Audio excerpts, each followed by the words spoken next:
खबर शामिल करेंगे। किला अब्दुल्ला के इलाके मजरा के मुसल्लह अफराद ने पोलिंग स्टेशन पर धावा बोल दिया। पोलिंग स्टेशन के अंदर फायरिंग भी की गई। फायरिंग के बाद पोलिंग रोक दी गई है। इब्तदाई तौर पर किसी किस्म की जानी नुकसान की इत्तला मौसूल नहीं हुई। मजीद जानते हैं नुमाइंदा बोल न्यूज़ सिद्रा आरिफ से। जी सिद्रा, बताइएगा, फायरिंग कर दी गई है, पोलिंग का अमल रोक दिया गया है, अब तो वक्त खत्म होने ही वाला है पोलिंग का।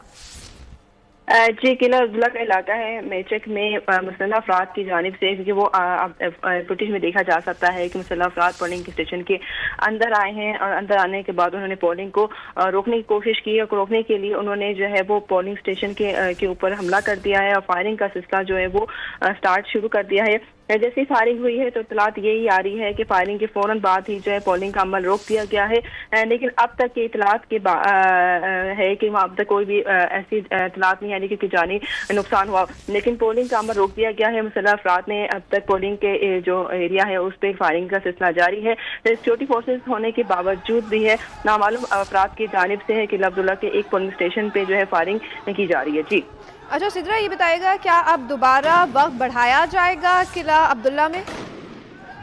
अब तक इतलात के मुताबिक ऐसा कोई भी शेड्यूल अनाउंस नहीं किया गया है कि यहाँ पे कि दोबारा इसका जो अमल रोका गया उसको अमल को रोकने का जो टाइम है उसे मज़ीद बढ़ाया जाएगा कि नहीं बढ़ाएगा।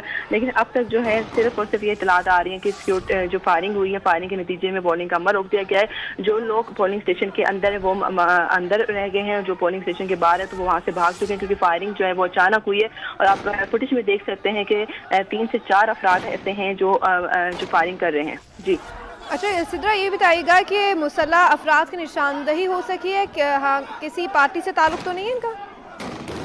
अब तक ऐसी कोई इतलात नहीं आ रही है कि किस पार्टी से इनका ताल्लुक है, क्योंकि PB15 है जहाँ पे जो इलेक्शन कराए जा रहे हैं। PB15 के में जो है ANP के ज़ुमर खान अचकजई और अवाम पार्टी के दरमियान जो है वो सख्त मुकाबला है। अब ये नहीं सामने आया कि इनमें से किस पार्टी की जानिब से इन पर फायरिंग की गई और फायरिंग की वजह क्या है।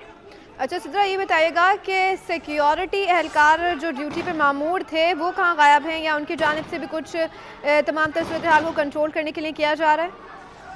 जैसी फायरिंग की इतलात आई है तो सिक्योरिटी फोर्सेस की जो नफरी है वो जो पहले मौजूद थी, लेकिन मजीद नफरी तलब कर दी गई है ताकि ये पता लगाया जाएगा कि ये मुसल्लह अफराद पुलिस स्टेशन के अंदर कैसे दाखिल हुए हैं और जो अमला तैनात था वो कहाँ गया, क्योंकि जैसे ही इन्होंने फायरिंग की है तो पुलिस स्टेशन के अंदर का जो अमला था वो भी नजर नहीं आ रहा है। लेकिन वहाँ पे अपडेट कर रहे थे। अभी आपको